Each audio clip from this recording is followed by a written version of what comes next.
Cuando encontramos la casa perfecta, parecía un sueño, era espaciosa, aislada y tenía un precio irresistible. Era el nuevo comienzo que mi esposa Lucía y yo necesitábamos.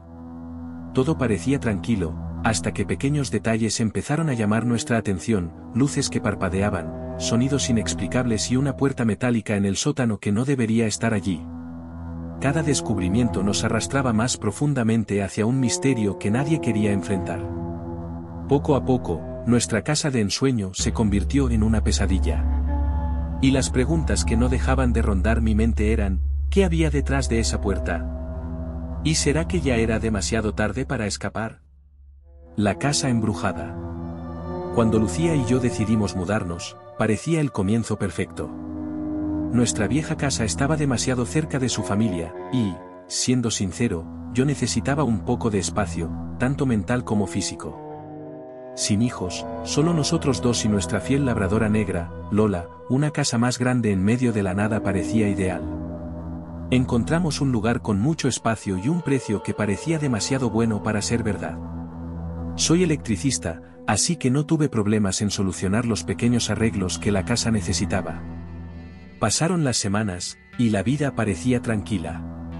Ese tipo de tranquilidad que te hace olvidar cerrar las puertas por la noche.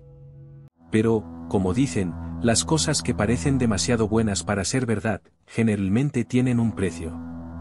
Fue entonces cuando noté algo extraño. Las luces del piso de arriba empezaron a apagarse aleatoriamente, aunque el resto de la casa seguía teniendo electricidad. Decidí revisar el panel eléctrico, que, por supuesto, estaba en el sótano. Hasta ese momento, apenas había puesto un pie allí. Era un lugar oscuro, estrecho, lleno de cosas que los antiguos dueños habían dejado. Pero cuando bajé las escaleras por primera vez, sentí algo diferente. Era como si el aire allí fuera más pesado, con un frío húmedo que no tenía sentido en el calor del desierto. Al principio, pensé que mi mente me estaba jugando una mala pasada. Mientras revisaba los interruptores, algo llamó mi atención en el rincón más alejado del sótano, una puerta. Pero no era una puerta cualquiera. Era metálica, enorme, casi industrial, y parecía completamente fuera de lugar allí. Mi curiosidad me invadió. Dejé las herramientas y me acerqué para intentar abrirla. Estaba cerrada con llave. Miré a mi alrededor buscando alguna llave, pero no encontré nada. Fui a hablar con Lucía, quien estaba tan intrigada como yo, aunque también preocupada. Había algo en esa puerta que no parecía correcto. Era como si hubiera sido diseñada para mantener algo, o a alguien, del otro lado. Con cada día que pasaba, esa puerta no salía de mi mente. ¿Qué podría haber detrás de ella? ¿Una simple sala de almacenamiento? ¿O algo más siniestro? Decidí que necesitaba descubrirlo. Después de pasar semanas tratando de entender aquella puerta cerrada, me di cuenta de que no era solo una obsesión mía. Lucía también sentía que algo estaba mal. Estaba más nerviosa, decía que escuchaba sonidos en el piso de arriba durante la noche, como pasos ligeros en el pasillo. Al principio, pensé que estaba exagerando. La casa era antigua, y todas las construcciones viejas hacen ruidos extraños, ¿verdad? Pero esos sonidos comenzaron a repetirse. Siempre a la misma hora. Siempre con el mismo ritmo. Lola, nuestra labradora, también empezó a actuar de forma extraña. Antes dormía tranquila en la alfombra de la sala, pero ahora pasaba las noches mirando fijamente la escalera que llevaba al segundo piso, con las orejas levantadas y un gruñido bajo que nunca le había escuchado antes. Decidí que necesitábamos respuestas. Lucía sugirió que contactáramos a los antiguos dueños de la casa. Tal vez ellos sabían qué había detrás de aquella puerta o podían explicarnos los ruidos. Llamé a la inmobiliaria, que me dio el contacto de una señora llamada María. Ella contestó en el segundo tono, con una voz cansada, casi aliviada de que alguien estuviera preguntando por la casa. Ah, la puerta. Entonces, la encontraron, fue de las primeras cosas que dijo. Esa frase me dio un escalofrío. Le expliqué que estaba cerrada con llave y le pregunté qué había detrás. Hubo una pausa larga, pesada, antes de que respondiera. Mira, nosotros nunca abrimos esa puerta. Mi esposo decía que era mejor no meterse con lo que está en calma. Pero, si de verdad quieres saber, deberías revisar las paredes. ¿Las paredes? Me pareció extraño, pero decidí investigar. Pasé toda la tarde golpeando las paredes del sótano, hasta que noté algo: algunos de los bloques sonaban huecos. Con algo de esfuerzo, conseguí quitarlos. Detrás de ellos encontré un pasadizo estrecho, como un túnel improvisado, que conducía hacia el interior de la casa. Era imposible describir la sensación de estar allí. El túnel tenía un olor agrio a moho y tierra, y la luz de la linterna proyectaba sombras que parecían moverse. Seguí el camino hasta encontrar un pequeño espacio, escondido detrás de una pared falsa en el armario del segundo piso. Había un colchón viejo, una linterna oxidada y envoltorios de comida. No hacía mucho tiempo que alguien había estado allí. Regresé con Lucía, tratando de ocultar el miedo en mi rostro. Alguien ha estado viviendo aquí. O todavía está. Fue todo lo que pude decir. Ella se puso pálida. Esa noche, cerramos con llave cada puerta y ventana. Pero lo que más me aterraba era otra cosa: ese túnel pasaba por detrás de la puerta metálica del sótano. Alguien tenía acceso a esa área. Alguien que prefería no ser encontrado. Nunca había sentido tanto miedo en mi vida. Lo que comenzó como una curiosidad insana se convirtió en una tortura mental diaria. Trataba de racionalizar todo, pero, en el fondo, sabía que algo estaba mal con esa casa. Algo más profundo y perturbador que cualquier historia que hubiera escuchado sobre casas embrujadas. En los días que siguieron al descubrimiento del túnel y la habitación secreta, empezaron a suceder cosas extrañas. Nada fácil de explicar ni de manejar. Primero, fueron las piedras. Todo comenzó una noche mientras veíamos la televisión en la sala. Yo estaba distraído mirando las noticias, y Lucía, a mi lado, se quedó inusualmente callada. De repente, un sonido, algo golpeó la ventana. Fui a mirar, y lo que vi me dejó paralizado. Allí, incrustada en el vidrio de la ventana, había una piedra. Pero no era cualquier piedra. Era grande, tan grande que parecía imposible que alguien la hubiera lanzado con tanta fuerza. Había dejado marcas profundas en el vidrio. No tenía sentido. No había nadie en la calle, y el viento no había tirado nada. Me quedé inmóvil. Miré a Lucía y estaba más pálida de lo que jamás la había visto. «Esto no es normal», dijo en voz baja, temblando. Escuché algo antes.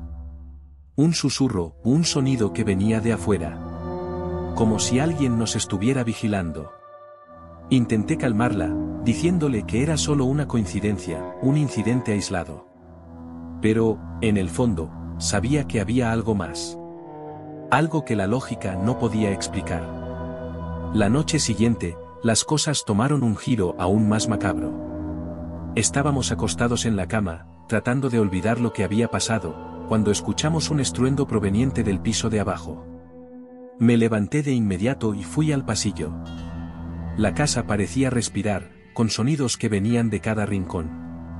Pero lo que vi al bajar las escaleras me heló de miedo.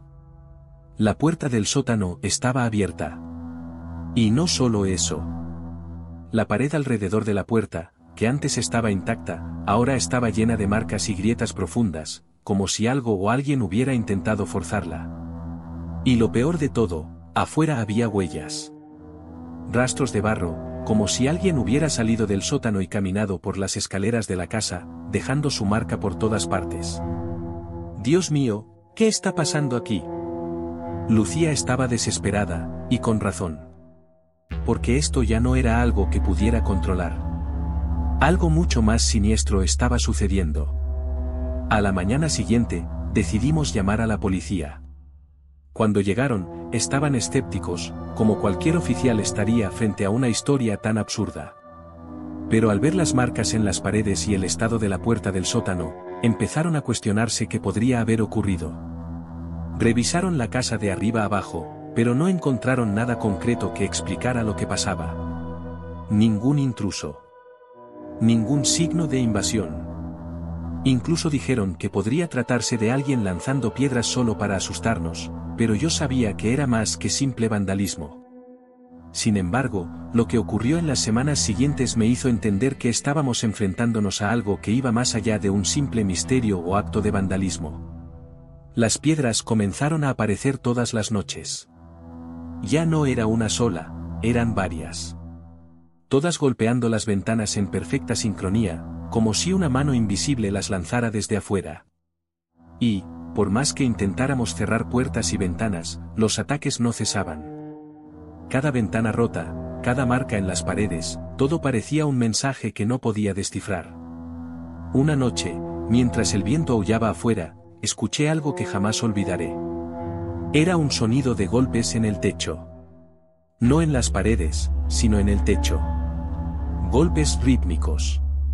Como si alguien estuviera intentando comunicarse a través de ese ruido. Por un momento, me quedé allí, acostado, sintiendo que unos ojos invisibles nos observaban desde la oscuridad. La sensación era insoportable. Y entonces, en la última noche que pasamos allí, algo se rompió dentro de mí. Estábamos durmiendo, agotados, pero el silencio en la casa era demasiado denso para poder relajarme. Fue entonces cuando Lucía se despertó con un grito. Estaba señalando la ventana, sus ojos abiertos de par en par por el terror.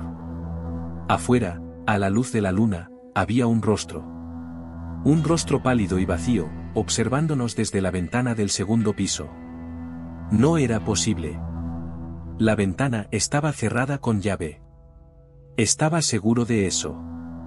Pero el rostro estaba ahí. Claro. Nítido. Una presencia fría que parecía mirar directamente a nuestra alma. Llamé a la policía de inmediato, pero cuando llegaron, no había nada. Ningún rostro. Ninguna pista. Como si el mal se hubiera evaporado en el aire, dejando solo el eco del miedo. La policía no podía hacer más. Lo único que nos quedó fue huir. Lucía y yo dejamos aquella casa al día siguiente, sin mirar atrás. Hasta el día de hoy, me pregunto si realmente estamos libres. Porque, en algún lugar de esa casa, todavía hay algo que nos observaba. Algo que quizás nunca se fue de allí. Y si eso es verdad, no importa a dónde vayamos, puede que ese mal continúe siguiéndonos, siempre esperando el momento perfecto para alcanzarnos. ¿Te gustó la historia? ¿Has vivido o escuchado algo parecido? Cuéntanos en los comentarios. No olvides dar like al vídeo y suscribirte al canal para ver más historias de terror. Gracias.